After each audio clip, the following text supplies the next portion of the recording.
The countdown timer showed 4 minutes and 30 seconds when Jake Morrison gave the signal that would transform the peaceful research vessel New Horizon into something that the Zephyrian Empire had never encountered before and would never forget if any of them survived the next few hours. Danny Brooks moved quickly to the biological storage compartment, where samples from 12 different hostile worlds were kept in sealed containers, and he began mixing compounds that had evolved specifically to kill anything that breathed oxygen. And his hands worked with the precision of someone who had done this kind of emergency chemistry during combat situations on Mars. The organisms from the plague world of Kepler 442c had developed toxins that could shut down the nervous systems of most carbon-based life forms in less than 60 seconds. And when combined with the acid-producing bacteria from the volcanic moon of Proxima 7, they created a biological weapon that could eat through most types of protective equipment. Amy Foster was helping Danny with the biological warfare preparations, and she was using her knowledge of alien physiology to modify the toxins so they would be most effective against the Zephyrian respiratory system and circulatory patterns, and she worked with the calm efficiency of someone who had spent years studying how life and death functioned on the most dangerous worlds. Carlos Rivera was in the engineering section, rerouting power from the life support systems to the communications array, and transforming their peaceful research equipment into an electromagnetic pulse weapon that could disable enemy electronics. And he muttered to himself about power levels and circuit modifications while his hands moved across control panels. The fabrication equipment that Paul Garcia had been using to process mineral samples was being converted into a mass driver system that could accelerate small projectiles to significant percentages of light speed, and he was feeding metal debris from their spare parts inventory into the system, while calculating trajectories and impact velocities. Lisa Chen was at the pilot station running through flight calculations that would have been impossible for most species to attempt, and she was planning a course through the nearby nebula field that would use gravitational anomalies and charged particle storms to mask their movements and create opportunities for attack. The Zephyrians were monitoring human activity levels, and Captain Vextar was pleased to see that the crew seemed to be working frantically to prepare something, and he assumed they were getting ready to surrender and hand over their research data and navigation records as most intelligent species did when faced with overwhelming force. His tactical officer reported increasing energy readings from the human ship, but dismissed them as normal preparation activities and suggested that the humans were probably trying to encrypt their databanks to prevent the Zephyrians from accessing sensitive information about Earth military capabilities and trade routes. What the aliens could not detect was that the humans were using their scientific equipment in ways that no peaceful research vessel had ever been designed for, and they were turning tools that had been built for studying distant stars into weapons that could fight a war against superior numbers and technology. Jake Morrison was coordinating the preparations while keeping track of the countdown timer, and he was remembering the lessons he had learned during urban combat on Mars, where human forces had to use improvised weapons and unconventional tactics to defeat enemies who had better equipment and more soldiers.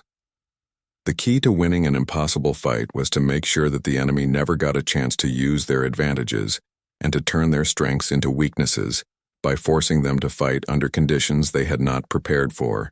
and in ways their training had never covered. Danny Brooks finished preparing the biological weapons and loaded them into the atmospheric recycling system, where they could be dispersed as an invisible cloud that would infiltrate enemy life support systems and begin killing alien crew members before they even realized they were under attack. Amy Foster had calculated the exact chemical composition that would be most lethal to Zephyrian biology, and the toxins would cause respiratory failure and neural shutdown while remaining completely undetectable to standard medical scanners and air filtration systems that had been designed for normal space operations. Carlos Rivera completed the power rerouting, and the communications array was now capable of generating electromagnetic pulses powerful enough to disable Starship electronics at close range, and he was monitoring energy levels while preparing to overload the entire system for maximum destructive effect. Paul Garcia had finished converting the fabrication equipment into an improvised weapons system, and he was loading projectiles made from dense metal compounds that would punch through enemy hull armor like bullets through paper, and his targeting calculations took into account the chaotic gravitational fields of the nearby nebula. Lisa Chen was reviewing her flight plan, and she knew that piloting their ship through the nebula would require reflexes and spatial awareness that most alien species simply did not possess, and she was confident that her experience flying through Earth storms and solar radiation would give them the advantage they needed. The countdown timer reached 2 minutes, and Captain Vextar opened communications with the human ship one final time, expecting to hear a surrender message and an offer to cooperate with Zephyrian intelligence-gathering operations in exchange for merciful treatment of the crew. Instead, Jake Morrison's voice came through the communication system with a tone that was calm and controlled and completely without fear, and he said that the aliens had made a serious error in their tactical planning and were about to learn something important about human capabilities. Jake explained that the Zephyrians had obviously done extensive research on human technology and military capabilities, but they had failed to understand the most important fact about his species, and that was that humans had evolved on a world where survival required the ability to adapt quickly to impossible situations. He told the alien commander that Earth was a planet where natural disasters could strike without warning, and where the environment itself was constantly trying to kill every living creature through extreme weather, volcanic eruptions, earthquakes, hurricanes, floods, droughts, and diseases that could wipe out entire populations. Every human child learned to solve problems under pressure, and to improvise solutions when normal methods failed, and to turn disadvantages into advantages through creative thinking and stubborn determination. And these were skills that could not be taught in military academies or learned from intelligence reports. The Zephyrians had conquered 17 star systems by finding civilizations that had never experienced real hardship and who surrendered when faced with superior firepower, but humans had learned to fight on a world that tried to kill them every single day. For millions of years of evolution, Jake Morrison told Captain Vextar that the aliens had made their final mistake when they decided to corner a human research vessel, because they had given the crew the motivation they needed to demonstrate what Deathworlders were really capable of when they had no choice except to fight or die. The countdown timer reached 0, and the Zephyrian fleet began moving into final assault position, while their crews prepared for what they expected to be a routine boarding operation against frightened scientists who would beg for mercy and provide valuable intelligence about human civilization.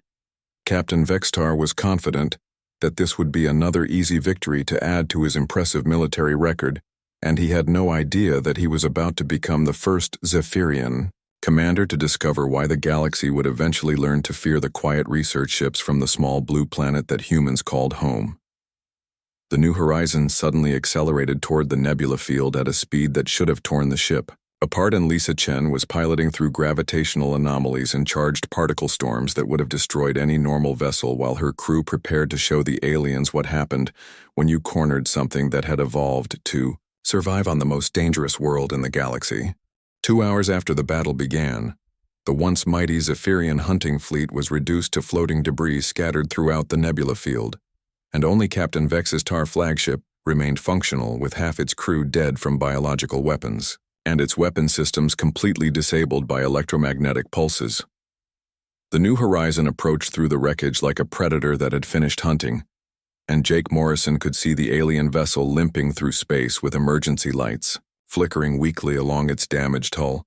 and he knew that the lesson he was about to teach would change the balance of power throughout the galaxy. Lisa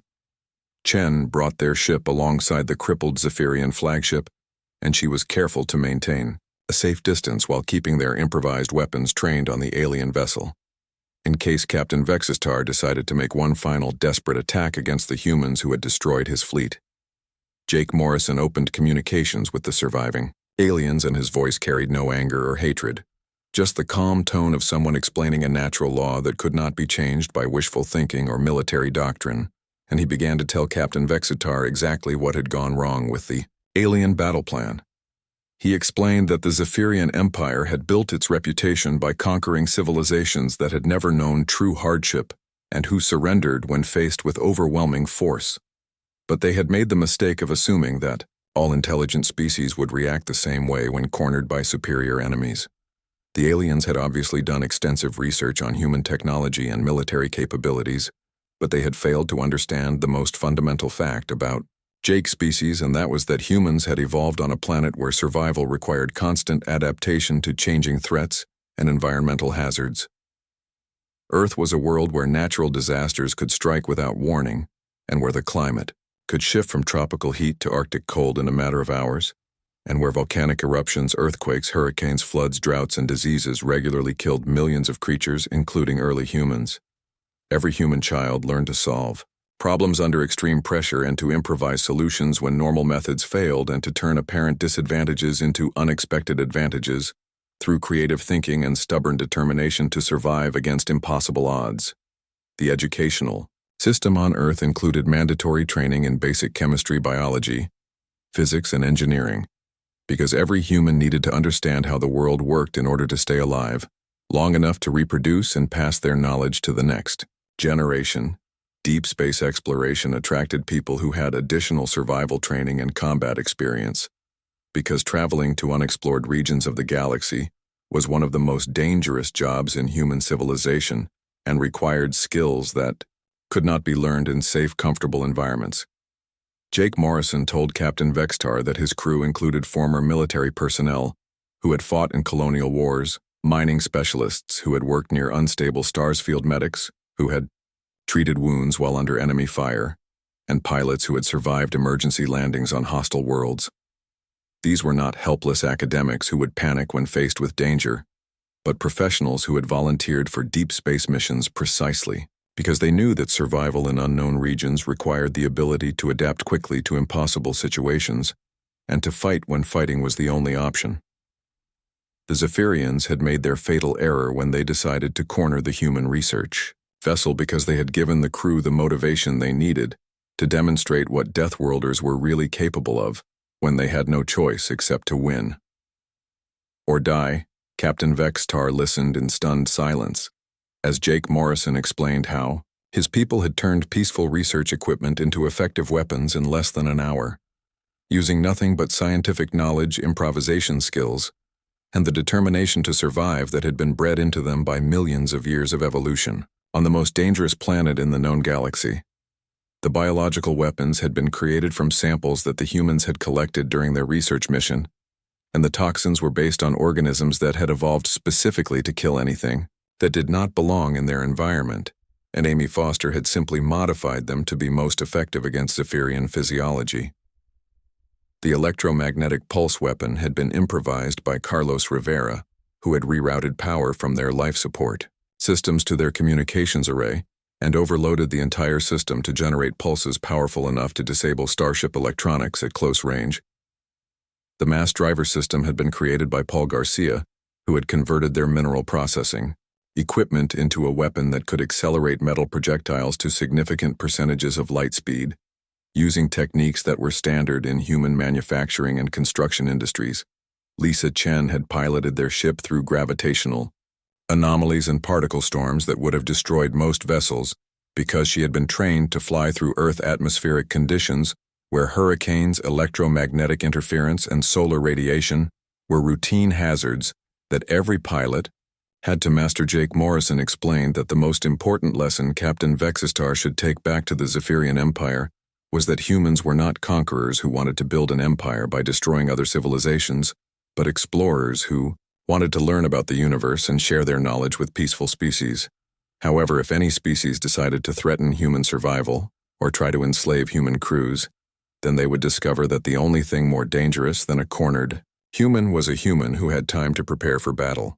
using all the scientific knowledge and survival skills that had been developed during millions of years of evolution on a death world. The galaxy contained many different forms of intelligent life, and most of them had evolved on worlds where the environment was stable and predictable, and where cooperation was more important than competition. But humans came from a planet where only the most adaptable and determined creatures could survive long enough to reproduce. Captain Vextar asked why the humans did not simply destroy his ship and complete their victory, and Jake Morrison replied that humans were not interested in unnecessary killing, and that the alien commander would be much more valuable alive as a messenger who could carry the truth back to his empire. The surviving Zephyrians would tell their leaders that the peaceful research vessels from Earth should not be underestimated or threatened, because they were crewed by people who had been trained from childhood to survive in impossible situations and to win fights that they should have lost. Jake Morrison told Captain Vextar that the human research mission would continue as planned because the new Horizon crew was still interested in learning about distant worlds and making contact with civilizations that wanted to share knowledge and explore the galaxy together. However, any species that tried to capture or destroy human vessels would learn the same lesson that the Zephyrian Empire was about to receive, and that was that cornering a Deathworlder was the last mistake that anyone could make in a universe where survival belonged to those who could adapt the fastest. The damaged Zephyrian flagship limped away from the nebula field, carrying the survivors of what had been the most elite hunting fleet in their empire, and they carried with them the knowledge that would change how the galaxy viewed the quiet explorers from the small, blue planet that humans called home. The New Horizon resumed its peaceful research mission among the distant stars, but now every intelligent species in the galaxy would know that the humans who preferred talking to fighting were also the most dangerous enemies that anyone could face when diplomacy failed and survival required the kind of desperate improvised warfare that only Deathworlders truly understood. The Zephyrian fleet broke formation as they pursued the New Horizon into the nebula field, and Captain Vextar cursed in his native language as he realized that his carefully planned ambush was falling apart because these humans were flying through conditions that should have been impossible for any sane pilot to navigate. Lisa Chen was steering their ship through gravitational wells and particle storms that would blind most sensors, and she was using techniques she had learned during atmospheric flight training on Earth, where pilots had to navigate through hurricanes and electromagnetic interference while maintaining perfect control of their aircraft. The first Zephyrian destroyer exploded without warning when Paul Garcia mass driver system launched a salvo of metal projectiles at velocities that the alien shields had never been designed to stop,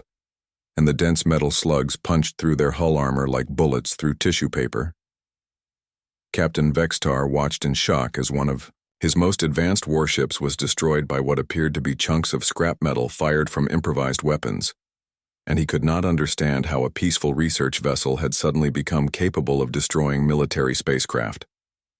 His tactical officer was reporting sensor readings that made no sense because the human ship was generating electromagnetic pulses that were interfering with Zephyrian navigation systems and communications equipment, and several of his vessels were already experiencing system failures and power fluctuations.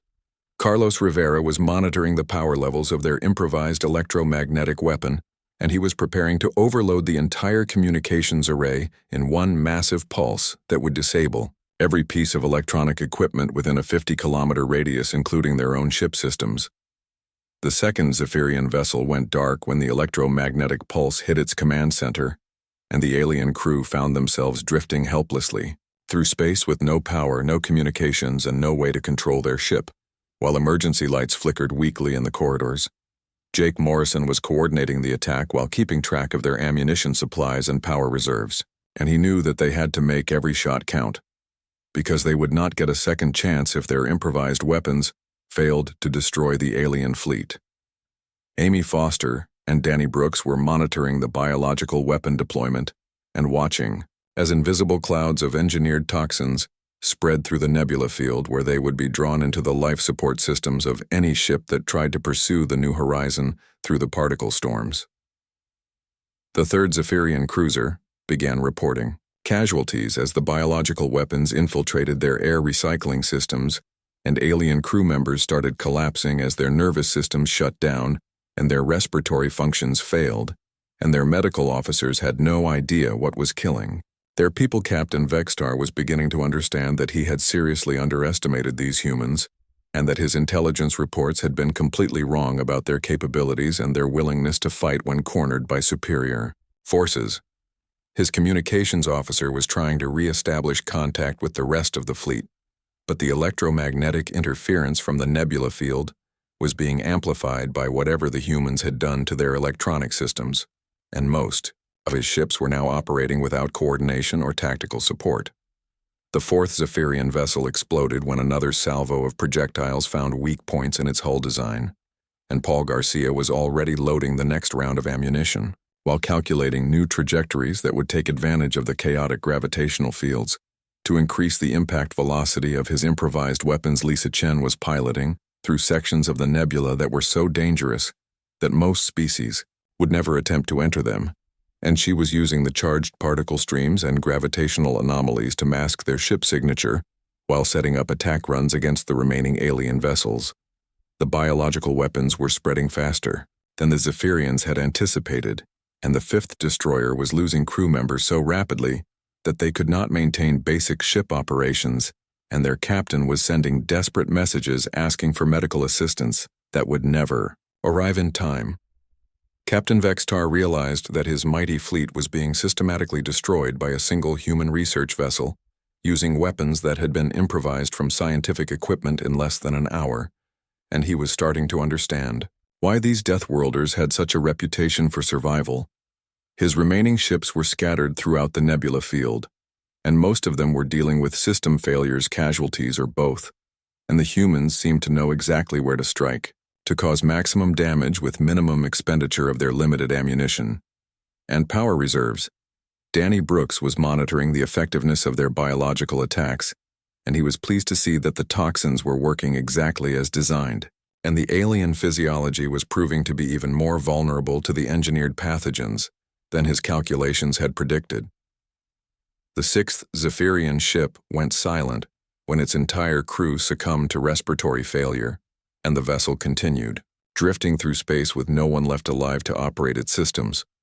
while automated distress beacons broadcast meaningless emergency signals that no one would answer. Jake Morrison opened communications with the remaining alien vessels, and his voice was calm and professional as he explained to Captain Vextar exactly what had gone wrong with the Zephyrian battle plan and why cornering a human had been such a fatal mistake. He told the alien commander that every human child learned basic chemistry, biology, physics, and engineering as part of their standard education, and that survival training was mandatory for anyone who wanted to work in deep space exploration or research. The humans had not panicked when surrounded by superior forces because they had been trained from childhood to solve problems under pressure and to improvise solutions using whatever resources were available, and they had turned their peaceful research equipment into effective weapons in less than an hour. Captain Vexistar listened with growing horror as Jake Morrison explained that the Zephyrian Empire had been conquering species that had never experienced real hardship and who surrendered when faced with overwhelming odds, but humans had evolved on a world that tried to kill them constantly. Every natural disaster, every disease, every predator, every environmental hazard on Earth had taught humans to adapt quickly to impossible situations and to find ways to survive when survival should have been impossible. And this was knowledge that could not be gained from intelligence reports. The 7th and 8th Zephyrian vessels exploded simultaneously when Paul Garcia managed to target their fuel storage compartments, and the massive explosions lit up the nebula field like artificial stars while debris from the destroyed warships spread throughout the particle clouds. Lisa Chen was already maneuvering toward the next group of enemy ships, and she was using the explosion debris as additional ammunition for their mass driver system, while calculating approach vectors that would give them the best chance of destroying the remaining threats. Captain Vextar found himself commanding only 4 functional vessels out of his original fleet of 12, and his crew was reporting that their life support systems were showing signs of contamination from the biological weapons that the humans had dispersed throughout the combat zone.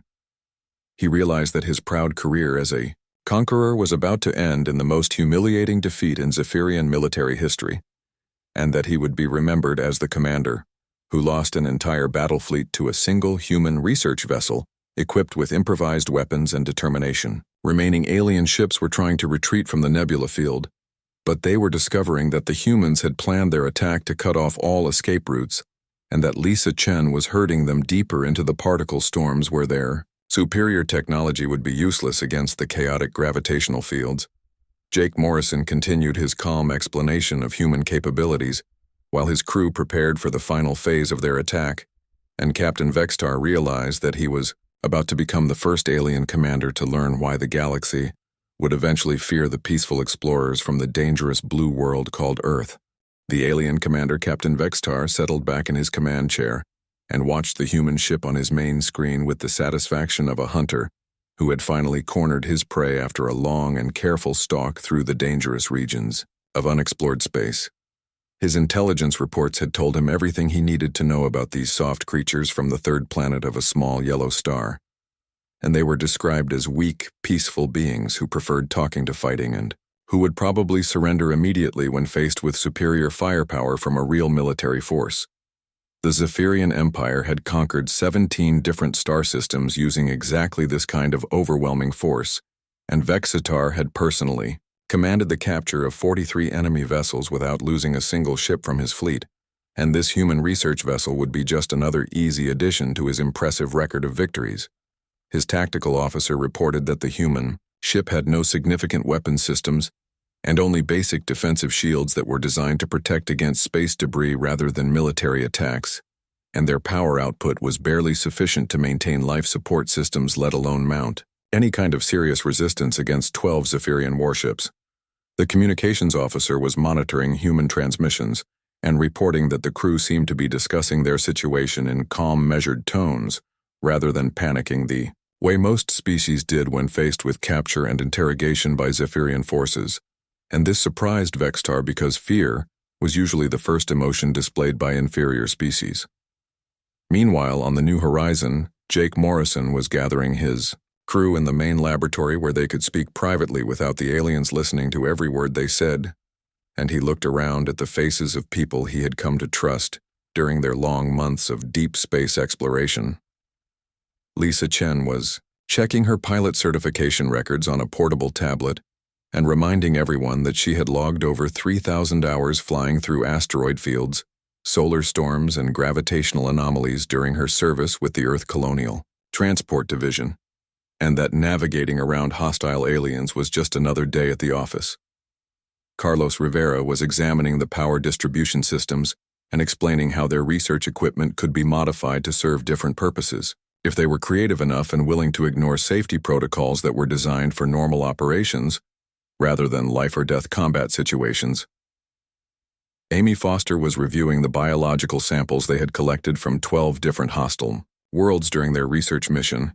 and she was making notes about which organisms might be useful for purposes other than scientific study,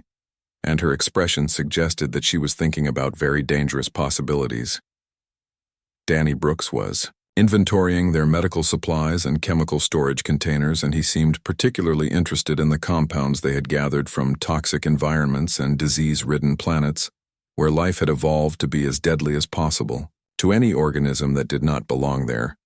Paul Garcia was studying the specifications of their industrial fabrication equipment and calculating how much raw material they had available and how quickly they could convert their peaceful research tools into something that might be useful in a fight against technologically superior enemies. Jake listened to his crew discuss their resources, and he realized that the aliens had made a critical error in their intelligence gathering because they had assumed that human research vessels were crewed by helpless academics who had never faced real danger in their comfortable lives. The truth was that deep space exploration was one of the most dangerous jobs in human civilization, and everyone who volunteered for missions to unexplored regions had to pass extensive survival training and psychological evaluations, and most of them had previous experience in situations where quick thinking was the difference between life and death. Lisa Chen had survived 3 different emergency landings on hostile worlds, including one where the local atmosphere was filled with corrosive gases that could dissolve human tissue in minutes, and she had managed to repair her damaged ship using spare parts and determination while fighting off predatory creatures that hunted by sound. Carlos Rivera had served on mining vessels that operated near unstable stars, where equipment failure meant instant death from radiation exposure, and he had learned to rebuild complex systems under extreme pressure, using whatever materials happened to be available at the time. Amy Foster had spent 2 years studying life forms on a planet where everything from the smallest bacteria to the largest predators was specifically evolved to kill anything that was not part of the local ecosystem, and she had developed an expertise in biological warfare that most military scientists could only dream about. Danny Brooks had worked as a field medic during the colony wars on Mars, where he had treated wounded soldiers while under enemy fire, and he had learned to synthesize life-saving medicines from whatever chemicals he could find in abandoned settlements and destroyed supply depots. Paul Garcia, had been part of the engineering team that built the first permanent base on Europa, where the slightest mistake in construction or maintenance could result in the deaths of everyone on the station, and he had become expert at creating tools and equipment from raw materials under impossible deadlines. Jake himself had commanded Marine units during the suppression of the Titan Rebellion, where outnumbered human forces had to use guerrilla tactics and improvised weapons to defeat enemies who had superior numbers and better equipment, and he had learned that the most important weapon in any fight was the ability to adapt quickly to changing circumstances. The alien commander was monitoring human communications and growing increasingly puzzled by the lack of panic or desperation in their conversations, and his intelligence officer suggested that perhaps these humans were too primitive to understand the hopelessness of their situation. Vextar dismissed this possibility because his species had encountered many different forms of primitive life during their expansion across the galaxy, and all of them had shown appropriate fear when confronted by superior forces. And these humans were clearly intelligent enough to operate advanced technology. What the Zephyrians did not understand was that humans were the only known species that had evolved on a world where survival required constant adaptation to changing threats, and where the environment itself was actively trying to kill every living creature through natural disasters, extreme weather, predators, diseases, and toxic conditions. Earth was classified by xenobiologists as a death world, where life existed in spite of conditions that would be fatal to most galactic species. And humans had developed psychological and physical traits that allowed them to thrive in situations that would drive other intelligent beings insane with terror. The countdown timer showed 5 minutes remaining, and Jake Morrison was explaining to his crew that they were about to demonstrate why cornering a human was considered the most dangerous mistake that any species could make, and why Earth had produced explorers who were willing to travel to the most hostile regions of space. The Zephyrian fleet moved into final attack position, and Captain Vextar prepared to give the order for boarding operations, while his crew made final preparations to capture what they assumed would be another group of helpless prisoners who would provide valuable intelligence about human defenses and weaknesses. Neither side was fully prepared for what was about to happen, but only the humans understood that they were about to engage in the kind of desperate fight that their species had been training for since the first primitive human had looked up at the stars and decided to explore the unknown dangers that waited in the darkness of space. The silence of deep space broke like glass when the first alien ship appeared on the sensors of the research vessel, New Horizon, and Jake Morrison knew immediately that this was not going to be another quiet day of collecting samples from distant stars. The ship had been drifting peacefully through the outer rim of the Kepler system for 3 weeks, and the 12-person crew had fallen into a comfortable routine of scanning planets and taking notes on strange new forms of life that nobody on Earth had ever seen before.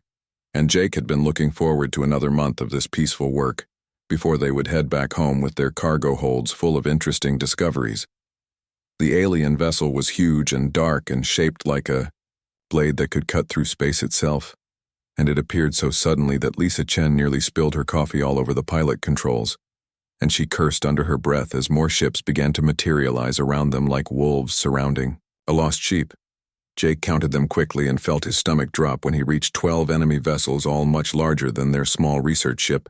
and all bristling with weapons that could turn the New Horizon into floating debris in seconds. And he knew that running was not an option because these aliens had planned this ambush very carefully. The communication system crackled to life, and a harsh alien voice filled the bridge, speaking in broken English with words that sounded like metal scraping against stone. And the voice said that the humans had 10 minutes to prepare for boarding, and that resistance would result in immediate destruction of their ship, and everyone on it. Carlos Rivera looked up from his engineering station, where he had been monitoring the ship systems, and his face was pale, as he reported that the alien ships had some kind of jamming field that was blocking their long-range communications, and nobody on Earth would know what happened to them until it was far too late to send help. Amy Foster was in the main laboratory when the aliens appeared, and she rushed to the bridge carrying a tablet full of data about the samples they had collected, and she looked scared but determined as she sat down at her station and began running scans on the alien ships to see what kind of technology they were dealing with. The largest alien ship moved closer, and Jake could see through the main viewer that it was covered in armor plating and weapon ports. in strange symbols that probably told the story of how many other ships this vessel had destroyed in battle. And he wondered if the New Horizon was about to become just another mark on that deadly scorecard. Danny Brooks came running from the medical bay where he had been organizing their biological samples, and his hands were still covered in protective gloves as he asked what was happening and why the ship was surrounded by hostile aliens who looked like they wanted to start a fight. Paul Garcia was working in the fabrication lab when the alarm started ringing, and he quickly shut down the machines he had been using to process mineral samples, and came to the bridge to find out why everyone looked like they had just seen their own deaths approaching them through the darkness of space. The alien commander spoke again, and this time his voice was filled with the confidence of someone who had done this many times before and knew exactly how it would end. And he told the humans that they had been selected for capture and interrogation, and that cooperation would result in quick deaths while resistance would lead to much slower and more painful endings. Jake felt the familiar weight of command settling on his shoulders, and he remembered the last time he had faced impossible odds when he was fighting in the Martian colonies against rebels who thought they could win a war against trained soldiers, and he had learned then that the most dangerous moment in any battle was when your enemy thought they had already won. Lisa Chen was running diagnostic checks on their engines and weapons systems, even though everyone knew that their small research ship was no match for 12 alien warships, and she was muttering to herself about power levels and escape routes that probably did not exist in their current situation. The alien ships began to move into formation around the New Horizon, like they had practiced this maneuver 1,000 times before, and Jake realized that these were not just random pirates or raiders, but professional soldiers who knew exactly what they were doing and had probably captured many other ships in exactly the same way.